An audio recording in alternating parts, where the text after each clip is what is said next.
মেয়ের বাড়িতে এসে ফুল এনার্জির সাথে ভোর 5:30 থেকে দুপুর 2টোর মধ্যে সংসারের সমস্ত কাজবাজগুলো একা হাতে গুছিয়ে নিলাম। রাধে রাধে বন্ধুরা, কেমন আছেন আপনারা সবাই?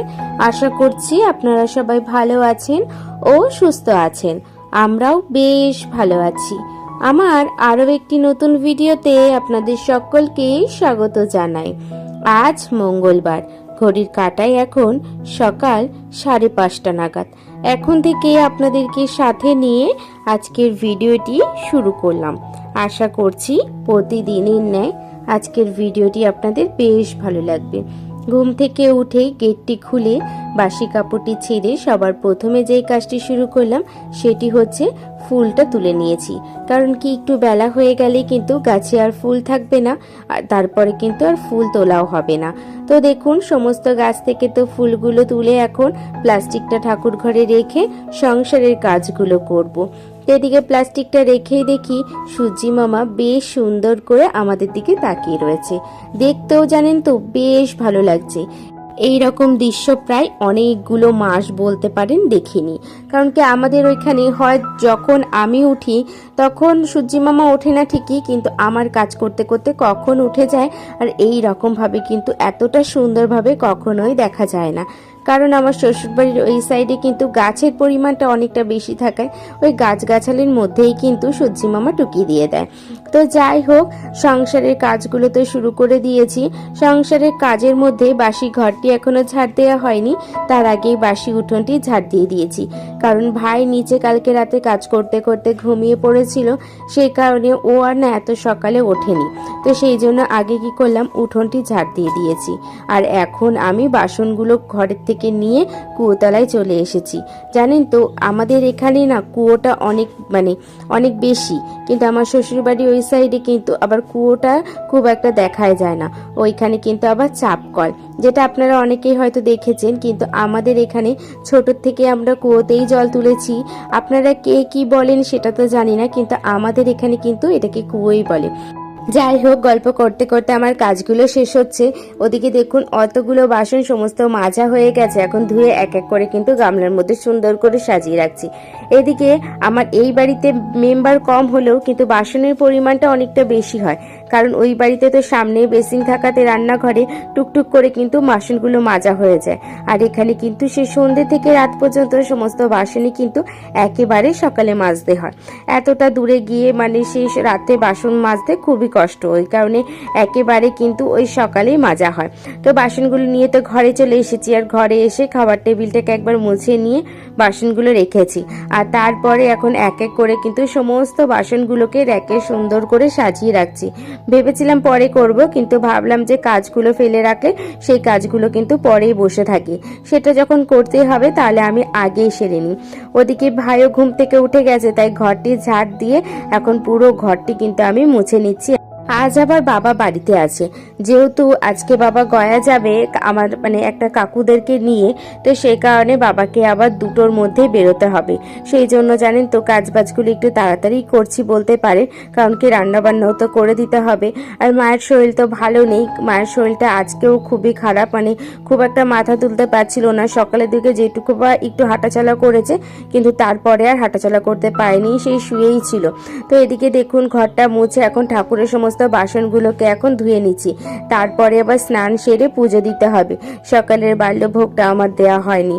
তো যাই হোক, ওদিকে তো স্নান সেরে চলে এসেছি ঘরে এসে রেডি হয়ে এখন এদিকে আমি বাল্যভোগটি দিয়ে দিচ্ছি। আর দেখুন, আজকে না এত ফুল পেয়েছি, আর সিংহাসনটা যে এত সুন্দর লাগছে যে কি বলবো। আপনাদের কেমন লাগছে অবশ্যই কিন্তু জানাবেন। তো তারপরে আবার রান্নাঘরে চলে গেছি, দুপুরে রান্না বান্নাও করতে হবে। আজকে আবার বাবা এনেছিল বাটা পোনা মাছ, তো সেগুলোকে কেটে ধুয়ে ঘরে চলে এসেছি। এখন রান্নাটা বসিয়ে দেবো। একদিকে আমি মাছ ভাজাটা বসিয়ে দিয়েছি, আরেকদিকে কিন্তু লাল শাকটি বসিয়ে দিয়েছি। জানেন তো, এই যে এই বাড়িতে এসেও ফুল এনার্জির সাথে সংসারের সমস্ত কাজগুলো কিন্তু করতে বেশ ভালো লাগে। আর একটাই কথা, মেয়েদের কোনো রকম পার্সোনাল বাড়ি বলে কোনো কিছু হয় না। বিয়ের আগে যেরকম যেখানে থাকে সেটা হচ্ছে বাবার বাড়ি, বিয়ের পরে যেখানে থাকে সেটা হচ্ছে শ্বশুর বাড়ি কিংবা স্বামীর বাড়ি, কিন্তু বয়স হয়ে গেলে হচ্ছে সেটা সন্তানের বাড়ি। নিজস্ব কোনো বাড়ি বলে তাদের কিন্তু কিছু হয় না। তারা যেই পাত্রে যায় সেই পাত্রে কিন্তু আকার ধারণ করতে পারে। এই যে দেখুন, এতদিন শ্বশুর বাড়িতে ছিলাম, সেখানে একরকম নিয়ম একরকম সব কিছু করে কিন্তু নিজেকে ঠিক মানিয়ে গুছিয়ে নিয়েছি। আবার বাপের বাড়িতে যখন এসেছি, বাপের বাড়ির যেরকম একরকম রান্না বান্না, একরকম খাওয়া দাওয়া, সব কিছুর সাথে কিন্তু আমরা প্রতিনিয়ত কিন্তু মানিয়ে যাচ্ছি। আমাদের কাছে স্যাক্রিফাইসের অনেক কিন্তু দাম। আমাদের কাছে সমস্ত কাজই কিন্তু স্যাক্রিফাইস করে পাওয়া যায়। আমাদের নিজস্ব কোনো মতামত কিন্তু প্রকাশ করা খুবই কঠিন। হ্যাঁ, মতামত প্রকাশ করা যায় ঠিকই, কিন্তু সেটা তোমাকে সেই রকম পরিবার পেতে হবে যেখানে তুমি তোমার মত কিংবা কথাটা সমর্থন করবে। সেখানে কিন্তু নিজের ভালো লাগা পছন্দটা কিন্তু প্রকাশ করা যায়। তো যাই হোক, আপনাদের সাথে গল্প করছি, এদিকে কিন্তু আমার রান্নাবান্নাটা হয়ে যাচ্ছে। ওদিকে লাল শাকটা আমার হয়ে গেছে, এদিকে কিন্তু আমি মাছটাও কিন্তু রান্না করে ফেলেছি। তো এখনো অনেক কিছু রান্না করতে হবে, তো সেই জন্য কিন্তু এক উনুনে মানে 2 উনুনেই কিন্তু আমি রান্নাগুলো করছি। এখন ওদিকটা ফাঁকা আছে, তো এখন আবার কি করছি, একটু সর্ষে ডাঁটা দিয়ে ওই পোস্ত সর্ষে দিয়ে কিন্তু একেবারে মাখো মাখো করব। এই রান্নাটা বেসিক্যালি আমাদের ওই বাড়িতে হয়, আপনারা অনেকেই দেখেছেন হয়তো। এটা আবার আমার শাশুড়ি মা খুব ভালো রান্না করে, আর আমার হাজবেন্ডও কিন্তু খেতে খুব ভালোবাসে। তো আজকে দেখলাম অনেকগুলো সজনে ডাঁটা রয়েছে, কালকে তো করেছিলাম কুমড়ো দিয়ে সজনে ডাঁটা, তাই ভাবলাম একই রকম করব প্রত্যেক দিন, তাই আজকে কিন্তু সজনে ডাঁটাকে ওই পোস্তর মতন করে নিচ্ছি। এখানে দিয়েছি সর্ষে বাটা, পোস্ত বাটা, লঙ্কা, জিরে বাটা, এই দিয়েই কিন্তু সজনে ডাঁটাকে বেশ মাখো মাখো করে আমি করে নেব। ওদিকে দেখুন মাছটাও কিন্তু আমার হয়ে গেছে, সে কারণে ধনেপাতা দিয়ে নামিয়ে দিয়েছি, আর সজনে ডাঁটাটাও হয়ে গেছে। আর এখন কুমড়ো দিয়ে বেগুনির মতন করব, সেটাকে এখন কিন্তু আমি করে নিচ্ছি। আর পোস্ত করেছিলাম, আলু পোস্ত, শুধুমাত্র ভাইয়ের জন্য, একেবারে ঝাল ছাড়া, যেহেতু আমার ভাই কিন্তু ঝাল খেতে পারে না। তো চলুন আজকে কি কি রান্না করেছি। এদিকে মাছ রান্না করেছিলাম, ওদিকে কুমড়ো দিয়ে বেগুনির মতন করেছিলাম, পোস্ত করেছিলাম, আর মাছ ভেজেছিলাম, লাল শাক করেছিলাম, আর ওই যে সজনের ডাঁটার হচ্ছে পোস্ত টাইপের।